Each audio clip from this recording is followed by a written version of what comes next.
¿Qué tal? ¿Cómo están? Muy buenas noches, bienvenidos el día de hoy a este Bote Pronto. Hoy tengo a Ángela Guerrero, amiga de este programa, directora de SEA Justicia Social. Ángela, ¿cómo estás? Muy bien, Carlos. Muchas gracias otra vez por la invitación.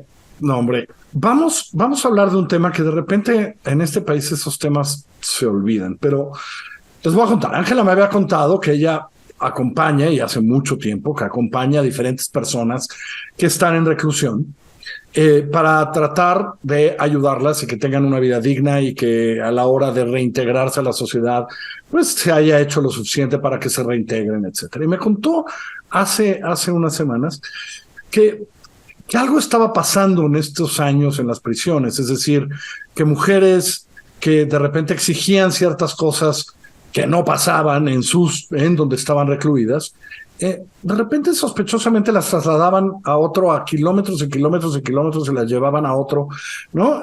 Como, a ver, vela a hacer de tos a otra parte.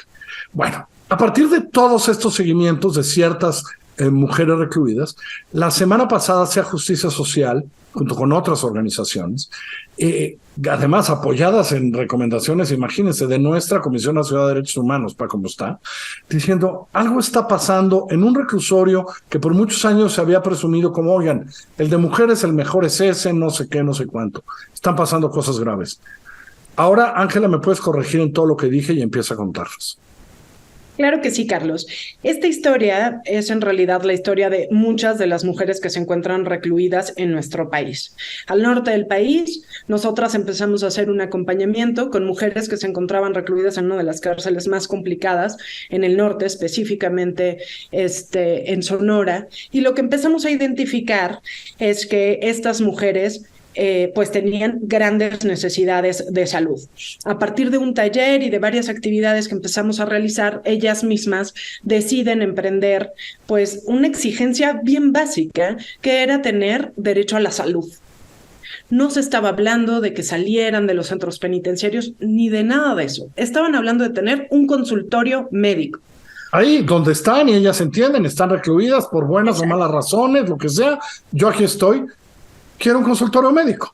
Exacto, tener la posibilidad de no enfermarse de 11 a 3 de la tarde, porque era la hora en la que podían ser atendidas por un enfermero que a su vez estaba privado de la libertad. Así empezó esta historia, casi hace un año.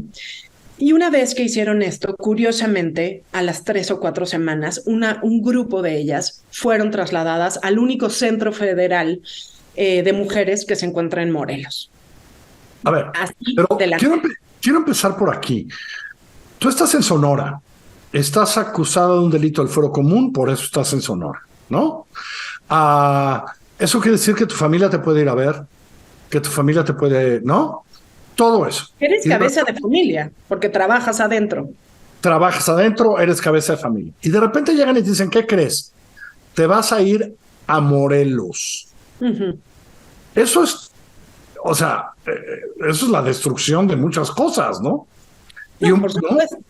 Y no nada más eso, sino pasarse sin importarles todos los procedimientos legales que tenían que pasar, como avisarle a los familiares, dar cuenta al juez. Por supuesto que la ley establece que hay algunos delitos por los que pueden ser trasladadas de esta forma, pero incluso varias de ellas, para que tengan idea, la mitad de las mujeres que se encuentran en el 16 no tienen sentencia. Y al menos 200 llevan 9 años esperando sentencia.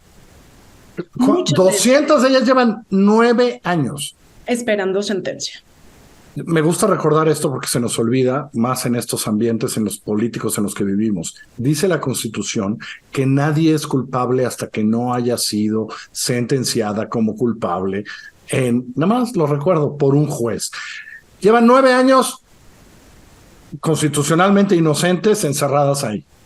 Encerradas ahí, muchas de ellas producto de estos traslados a este centro, que es uno de los más recientes federales, y que no han tenido respuesta por parte de los operadores de justicia. En esas condiciones es en las que se lleva a cabo este traslado de muchas personas más. El Centro Federal 16 llegó a un punto más bajo, que fueron 770 personas en 2020, y hoy hay alrededor de 1,300. Gran parte de ellas proviene de estos traslados. traslados. ¿Qué fue lo que pasó? ¿El centro aumentó la cantidad de médicos en él? No, por supuesto que no. Entonces, si de por sí vivían un infierno en el centro penitenciario en el que estaban y por el cual decidieron exigir que tuvieran mejores condiciones de salud, ahora lo que se encuentran es un centro que tiene muchas menores posibilidades donde puedan ser atendidas médicamente.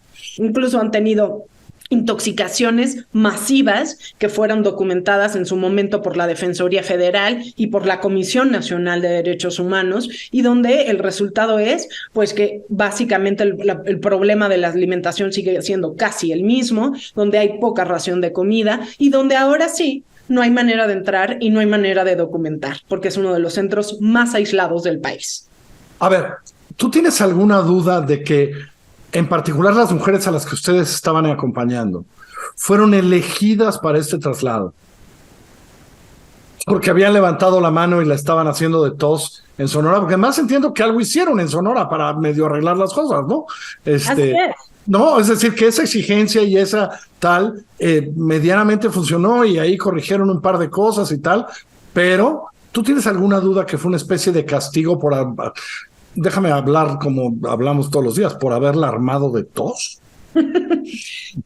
Yo tengo la certeza de que el gobierno amplió el concepto de gobernabilidad de los centros penitenciarios. Cuando se habla, está establecido en la ley nacional por temas de gobernabilidad, es decir, lo que antes entendíamos era, bueno, pues porque hay violencia en un centro penitenciario, porque hubo un motín, entonces hago estos traslados masivos. Ahora, este concepto de gobernabilidad fue más allá. Y lo que podemos decir es que no nada más en el caso de Sonora, sino en el de muchos otros lugares, la palabra gobernabilidad también va en el sentido de que si alguien levanta la mano, se organiza dentro del centro para exigir mejores condiciones, entonces pareciera que eso por sí solo vuelve al mismo centro ingobernable.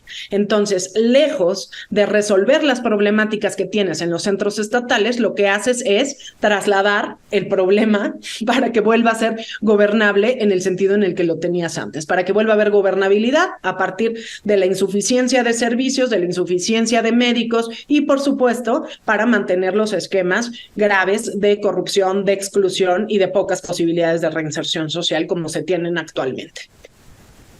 Ahora, también tienes datos, más allá, decías que está muy aislado, que no dejan entrar a nadie, etcétera.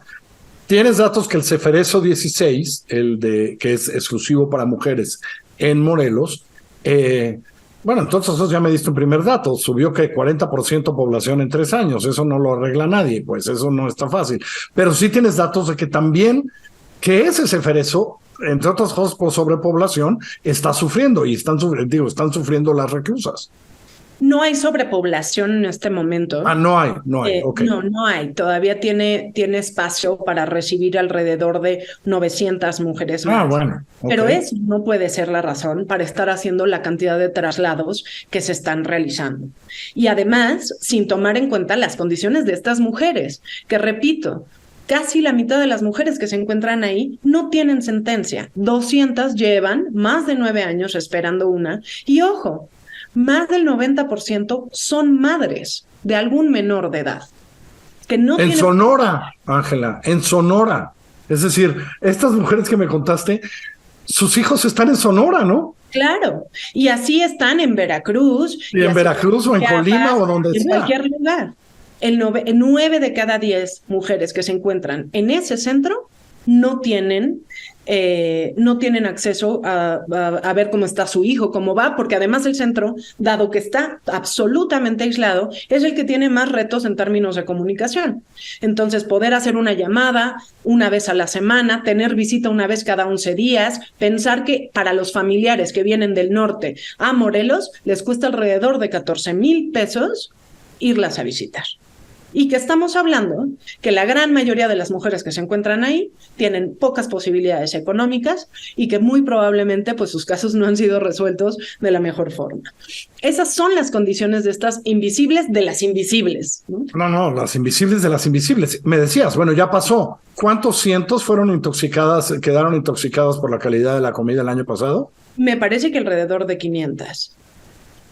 Documentado además por la Comisión Nacional de Derechos Humanos, que se sepa, porque no van a decir, no, ¿de dónde sacó ese dato? Comisión Nacional de Derechos Humanos, que sabemos cómo está en los últimos años, fue la comisión la que lo dijo, ¿no?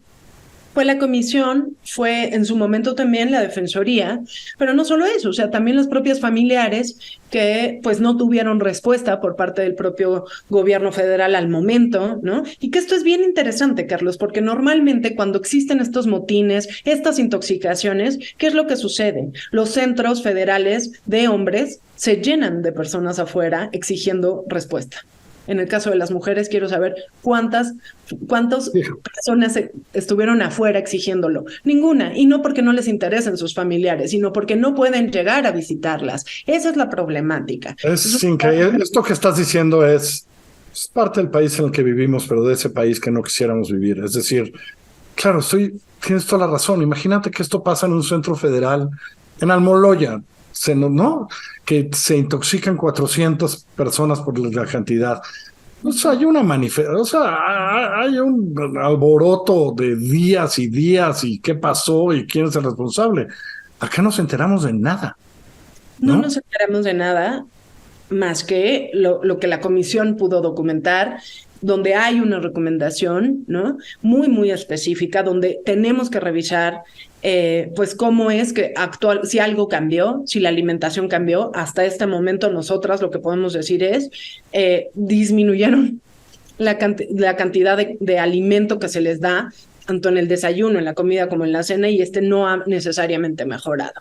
Hay muchos retos en términos de salud en el lugar, ¿no? Y algo que siempre hemos dicho es, ¿dónde está la Secretaría de Salud?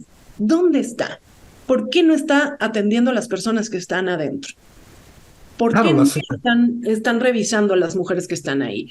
El sistema penitenciario federal no puede responder diciendo es que solo tengo un médico, es que solamente hay una médica para atender a las 1,000 y tantas mujeres. ¿Dónde está la Secretaría de Salud? Eso es lo que nosotras quisiéramos saber, porque se supone que tienen que atender a todas y también son ciudadanas, queramos o no. Bueno, y no es por nada, pero la mitad de ellas son inocentes según nuestra Constitución. Así que, pero las culpables igual, las deberían tener exactamente igual, pero dejo eso ahí. Pues ahí está el llamado a la Secretaría de Salud, por supuesto, a la Secretaría de Seguridad, que hoy se encarga de los penales, para que volteen a ver a Morelos, donde las mujeres de este país sufren esta barbaridad. El reporte está en la página de SEA Justicia Social que hemos puesto a lo largo del programa. Ángela, te mando un abrazo. Gracias por acompañarme. Muchísimas gracias, Carlos. Como siempre, seguimos.